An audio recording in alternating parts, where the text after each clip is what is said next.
Hello and welcome to SMX Next. Let's talk about understanding and improving your EAT. So in this session, we're going to go through understanding brand marketing alignment and overlap with EAT. We're going to be going through the exact process that we use at my agency Erudite, tried and tested over 15 years in evolution. We're also going to measure how and when your improvements make positive change. And that's going to be for both kinds of audiences, for the C-suite and also with your own peers. So first off, I'm Nichola. I'm the Managing Director and founder of Erudite. We specialise in technical SEO. But actually before founding Erudite, I worked for a search engine. I was at Yahoo. And actually part of my job was manually reviewing sites for quality. So I've got some form in this space. And before that, I worked in PR and advertising. So my experience of the whole of Marcoms is broader perhaps than some others who might have come at this purely from an SEO or a computer science background. At Erudite, our approach has always been to optimize for users first and let algorithms catch up with us. And I'd like to recommend that you do the same, particularly when it comes to expertise, authoritativeness, and trustworthiness. So this has first kind of appeared under this particular nomenclature in August 2018, but I'd argue it's been around for a lot longer. It stands for expertise, authoritativeness, and trustworthiness.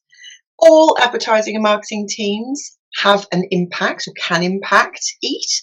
It's a team effort. We're going to go through that a number of times in this presentation. And it's a great step-off point that you can use yourself in order to get in front of the board of directors, in order to be presenting to people that might be more senior to you, in order to be getting the ears of your colleagues who also help drive the performance of your responsibility areas. Now, as I've mentioned, whilst EAT explicitly might be thought of as coming around in the 2018 algorithm update, I would argue that it's been a number of years that brand qualities or evidence of our authority and our trustworthiness has been around for quite some time. And if we think about this algorithm update, in fact, Vince in 2009 was colloquially referred to as the brand update. And everything since then has algorithmically sought to determine what is a good quality site page result for my query. And also, of course, the manual activity in the history of the quality raters and people who are manually informing these algorithm updates. These qualities are sought. When it comes to brand marketing, the most important thing to think about is that it is an investment. So much as this concept of equity translates to SEO and PageRank, so it also translates to building your brand, building brand equity. And it's a point that Chris is making really well in this argument here for Forbes. Without branding, you've very little to show for your business. If you keep building that brand, it increases these feelings of trust. And we can quantify this. So, for example, there's a couple of studies here that are worth checking into just to help quantify and prove the value and the benefit of brand marketing. If we are memorable, it leads to greater recognition, which is great for conversion rates. And of course, people buy more from brands that they trust. 61% here in this Adobe study showing that by recommending to a friend. And in this Marketing Week study, advertising impact is greater, conversion rate is higher, and spend is more effective. So we really need to think of this as a team effort. And even ourselves, if we're not exposed to brand, or we're not involved in brand marketing, or we're working for a smaller business, just think about it from your own personal perspective. What do you buy? What's your favourite kind of clothing brands? Do you have a particular kind of scent that you wear? Whatever it might be. These successful brands, those that we can recall really quickly, they tend to have something in common. They are omni-channel and highly visible. They're financially viable most of the time. We can hold them more accountable. So I think particularly in the UK, for example, you have to have certain types of policies on your website footer if you're an organisation of a certain size. Most organisations that are really good at brand marketing will have a really clear and precise vision statement. We'll go through that in a second. And they're also synonymous with something. They stand for something. So let's talk about brand vision. Brand vision is really that kind of in the French, raison d'etre. It's our purpose. It's our reason for being. And I think it's a really good warning here. What can often happen over time is that we can lose sight of that vision, lose sight of that North Star, and focusing on just the annual sales targets and what's the strategy for the year. But really, we need to keep in mind our company vision, our company purpose, and our values, and those sorts of things. Keep them consistent, keep them memorable, and refer back to them. Because we'll find that these foundational beliefs will steer action and encourage customer loyalty. It helps with the decision making. So should we engage in this partnership with company A or company B? Which one matches our brand kind of values the most? It can help kind of steer that action. And the more consistent and on brand we are, the better it is, because it just keeps repeating and it keeps informing what people believe about you. So let's illustrate this. If you want to play along, have a guess, see if you can work out who this is, with the mission to bring the best user experience to its customers through innovative hardware, software, and services. No prizes. It's Apple. This one is even easier, I think, to inspire and nurture the human spirit, one person, one cup, and one neighborhood at a time. It is, of course, Starbucks. Apologies for my appalling American accent. And third, this is quite a noble, quite a lofty mission here. Our deepest purpose as an organisation is helping support the health, well-being and healing of both people, customers, team members and business organisations in general, and the planet. Of course, it's Whole Foods. But the point here is that these organisations, they're all really recognisable. We could put, I'm sure you probably did guess those. It's consistent, it's on brand, and it's a total package. So as well as thinking about these written things, these philosophies, these belief systems, we've also got the physical markers of brand identity. Things like our logo colours, shapes, fonts, emblems, trademarks, words and slogans. That can be abbreviations, it can be devices, it can be the Nike tick, whatever it may be. And all of these, and consistency in the way that we use them, help to build up a picture of a recognisable brand.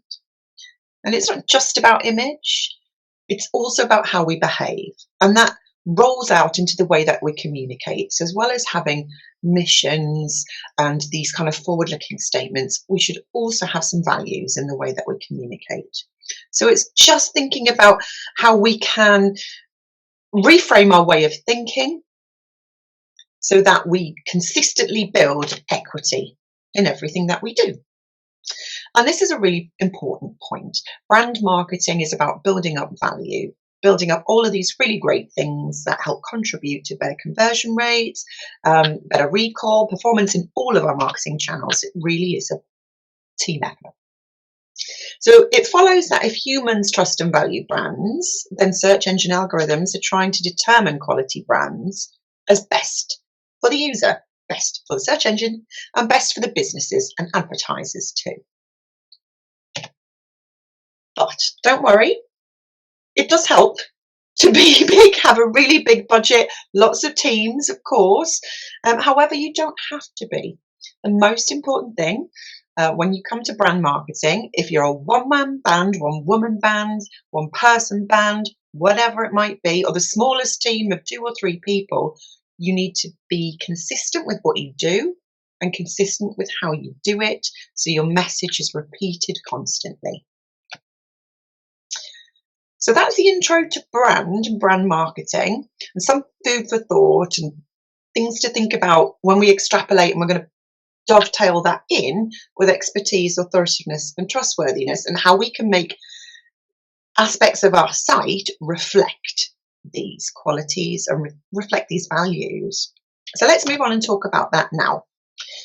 We're going to go through our audit process that we use at Erudite, as I've mentioned. Now, we classify our checkpoints just to make sure we're thorough and process-driven into off-site reputation, on-site, related entities, slightly different to entity recognition. We'll go through ads or not, content, compliance, and also qualifications.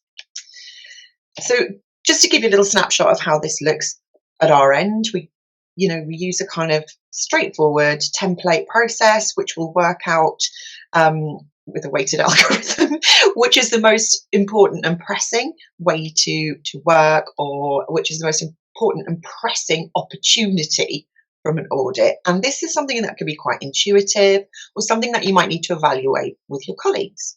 But we'll go through that towards the end when we talk about measuring. Let's go through the different markers in this process. So first, off-site reputation. So first off, we're looking for recommendations or any sort of commendation of the company elsewhere. So on a site that's not owned and operated by the business. So we're not talking about social media here. It might be something like a forum. For example, Mumsnet, I think, is probably a massive global forum, very vocal, really, really famous, something like that, something where people collaborate with their peers online and talk about experiences with organisations. We've also got online press. So in this case, we're looking at things like how much coverage is there, what's the velocity, what's the recency of it, how frequently are they putting out stories, what's the sentiment of how these stories are received. Is this a business that's doing good things consistently? Credible businesses build credibility through PR. So I definitely recommend making budget available for that, whether it's digital or not. It all tends to be in the end.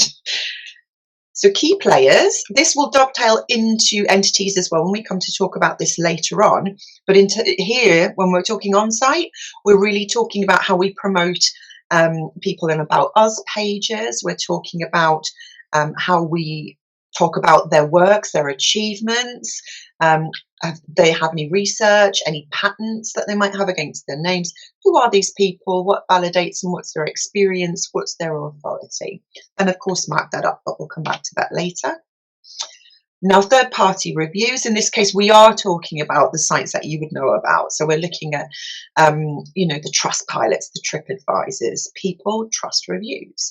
And it's often a second search, or, a check if we are familiar with a brand ourselves, and we might have been doing a little bit of a purchase journey or a purchase stroll around, whatever that process might be. One of those stages in that whole start to finish often includes a kind of name plus Trustpilot or name on review site, so that you can go and verify that actually the claims that they might be making can be validated by peers, that other consumers.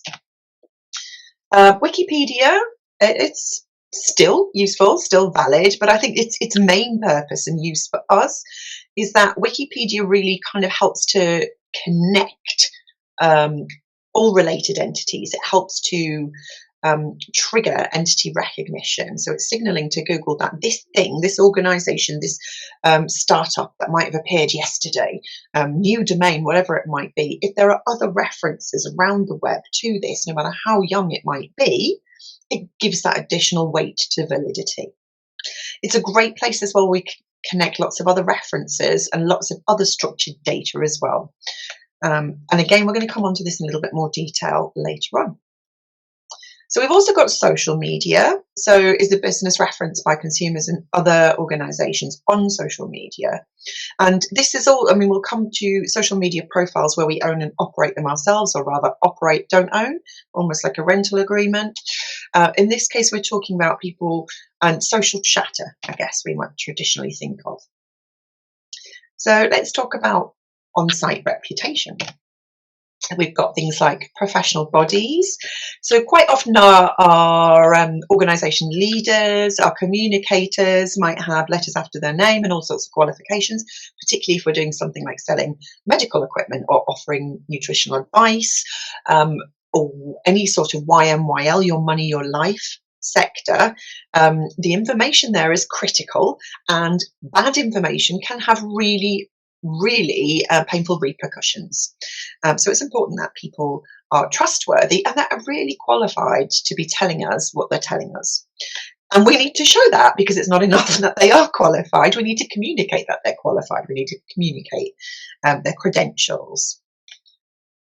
Secondly, we've got on-site reviews. So any positive testimonials that might not appear elsewhere that we're collecting ourselves, great glowing reports, add them to the footer. They can also be marked up. We've got links to industry authorities, so industry or authority bodies as well. So it might be professional organisations, links to a wider professional community. This is something that I think we are really quite good at in the SEO community, but of course we know what we're doing.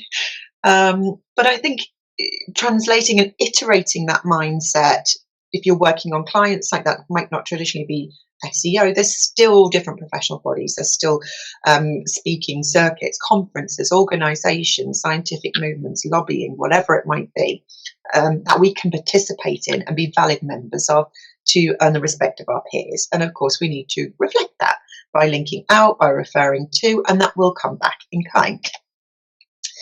The About Us page, it seems really straightforward and, a little bit boring and straightforward, but it can be made so valuable to put some thought, to put some effort, to really expand the content, to tell the story, the origins, if you like, of the organisation of the business, particularly like family-run businesses that have a great origin story, might have been around for 100 years, were the first to do X, have a really great timeline graphic. That can be loads of fun. Loads of nice ways to present this, and there's lots of ways we can link this in and use this as a great anchor page to bring in references to our people, our patents, our work.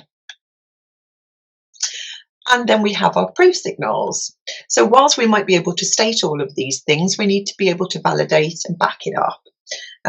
So these are things like links to legitimate government bodies, for example, using so in the UK Companies House, we'll have a company registration number. We would need to use that in our policy pages. Anything that begins to get vaguely legal should list that quite clearly there, so that everything can be validated, it can be looked up, it can be cross-checked with official references too. Now we've got related entities. We're going to go through related as well as entity recognition, and we separate them slightly because they are slightly different. So when we're talking about related entities, we've already kind of established that our organisation is an entity. So we're looking to describe and we're looking to collect all of the entities that are related to our organisation. So these are things like the writers or authors for the site of the business. So who are they? What are their professional qualifications? What are their full names? What's their bio? Where's their LinkedIn URL? Or do they write anywhere else? It's really good to establish that and have that additional professional credibility rather than sort of thinking about selfishly holding on to somebody. Is probably not the right way to think about this. It's in our own interest to promote the credibility and authority and the reach of our own writers, because that extrapolation will increase their equity quite simply. We've also got our team qualifications, so outside of our writers, the various teams, whether it's the leadership team, if it's a large organisation, have we got C-level people? If it's a smaller management team, have we got people in R&D? Have we got scientists doing patents? Have we got salespeople? Have we got people who are speaking to the public? Have we got spokespeople? Are there people that need to be held to regulatory standards? We need to be pushing these people forward and validating that they're qualified to say what they are saying. We've got author profiles. So our contributors, our writers, our authors, having a separate profile page for them is brilliant. If we can't do that for any reason, then we really do need to just validate and add that bio, just even as just a sentence or two to the top or footer of the page, whatever works best in terms of what your metrics are for your content. So if it's immediate engagement and click through, you might want to put the author bio at the end. Structured data. So structured data, I mean, there's so many types of structured data that can be marked up or data that can be structured by markup. So it could be as simple as your author data, it could be the organisation, it could be the qualifications. The more that we can mark up in this way, the greater signal and the more confidence in that signal that Google can have in evaluating who we are as an entity. So let's talk about that in more detail. So entity recognition, it's been a thing for a long time. Since 2010, actually, Google acquired MetaWeb, which really accelerated their understanding of how to determine what an entity is or is not, or disambiguate multiple entities. So, for example, if I search for the Divine Comedy, that's a band as well as the Dante Alighieri masterpiece. So we could equally argue that we could have both results in the SERP. And actually, if you do a search for the Divine Comedy, you will see this is a really good example of a blended SERP where results can be seen equally for both. So two separate entities, same name. However, in this case, we're talking about, hopefully, as an entity, as our brand, we've got brand trademarks that are quite unique, and that makes our job a little bit easier. Here's something that's quite interesting. You might have seen this, perhaps not for your own organisation, but you will have seen it in the wild where you're searching around and there is a knowledge panel and you're able to claim it. That's a signal that Google understands that that thing, whatever it was, is an entity. It is a known thing.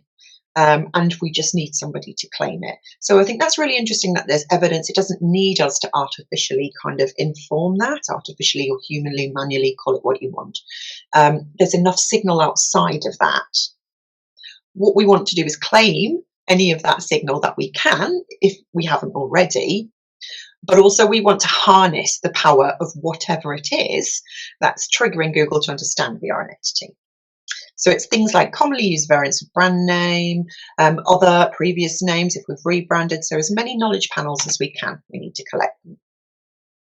Wikidata is really good for entity recognition. I think it's one, if not the only remaining original sources of entity validation that is used by Google. So not Wikipedia, but wikidata.org. If you haven't got an entry there, I strongly suggest you go and you put some real time and effort into expanding your entry on Wikidata. It will also trigger the kind of search suggestion as you're typing in the search box. So get a good copy of your logo, high res, good format, and expand and reference absolutely everything you possibly can. Organisation structured data, really simple. Get that little bit of organisation info on the footer of every single page on your site and get that marked up properly. And then you can probably drop the old hyphen brand name at the end of your title tags. If you still do that, no hate, but you know, save yourself some time and effort. We've got site ownership. So we talked about this previously, but it's just dovetailing in with that kind of about us page. This is really helpful, particularly if we are like a multi-layered organization, if we've got some sort of complex matrix structure, or if we are a suite of products within a brand, or if we are a suite of brands and companies within a big holding company. So a brilliant example of this is the Condé Nast titles. If you search for Condé Nast magazine, you'll get each one of the different websites, brands, companies in their own right, if you like, that all belong to the bigger media company, and you'll see them with a great kind of rich snippet knowledge panel at the top. So do have a look at that example.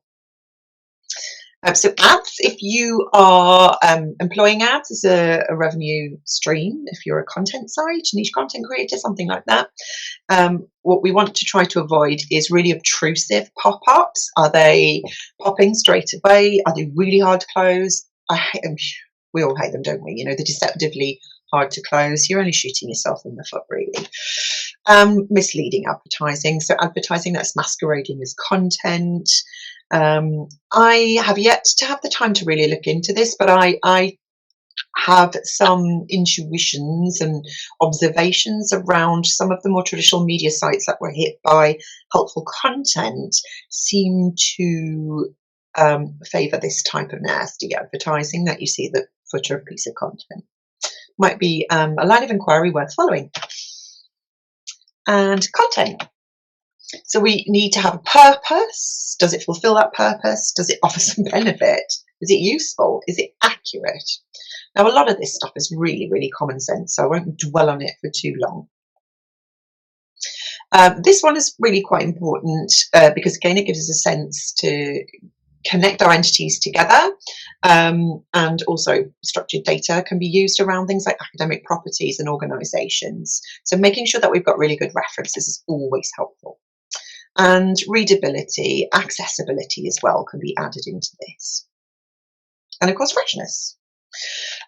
So are we fact checking? Because of course, things that can be correct when we publish it is often not correct, and it can often be quite quickly afterwards. And then we've got things like titling, particularly all the clickbaity stuff. So content that overpromises and underdelivers. It doesn't answer the question, and is one of those questions that we really need people to answer. So overall, that kind of approach is very short-termist, and it's not building equity in your brand. And the last couple of sections that we would check, we've got compliance and safety. Things like your policies, all of the formal policies clearly displayed, all of our T's and C's, the legal stuff. Are we using HTTPS? Are we clean? We're clear. We've got good firewall protection. All of that is trustworthy too. And we've got qualifications and awards. We've talked about this previously, but getting links to things like their university profile page, their LinkedIn page, anything else that validates that reference. And also business credits. So if we have our own awards page, if we have footer credibility things, it might be things like ISO 9001, which is awarded by a standards body in the UK. So there might be all sorts of investors in people or different organisations that can help validate and rubber stamp what we say that we're going to do, or we are doing. It might be something to do with our carbon emissions, or it might be to do with our corporate social responsibility. But having that either on the footer or a particular area on your site is a good idea. So finally, we're going to talk about how and when your improvements make positive changes. But I'd just like to remind you this section in part 1 that all advertising marketing teams impact EAT. And it can be a great step-off point to talk to your colleagues, for in-house practitioners in particular. If you want to get to meet your PR team, if you want to get to meet senior management, this is a great tool to use to leverage it, because educating everyone about EAT is a really good idea. And it's also good to know that it's not all on you, because if you explain to your colleagues their role and how they can help, it's just a matter of you collecting the data and putting the bow on it, really. You're the facilitator, you're the educator. Anything that ends in a, that's you. So it is difficult to isolate the variables, of course, as always with SEO, when everybody, in this case as well, is contributing. So everybody in all sorts of marcoms areas are contributing to EAT. It can be tricky. Of course, we can look at, were we hit by the update, have we done anything to improve it since then? Does improving our EAT markers correlate then with positive improvements in rankings?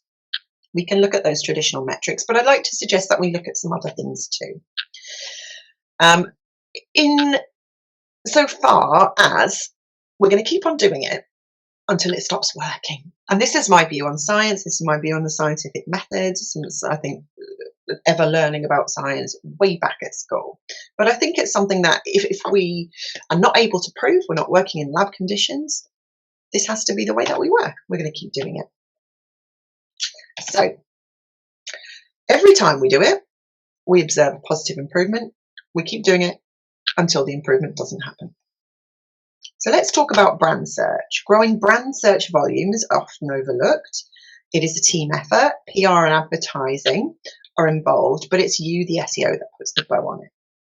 So, for example, we can measure that. So if we're presenting this data to our peers or our opposite number, we might want to use a contains or a regex in Search Console and pull query containing brand terms into a Data Studio report and show growth over time.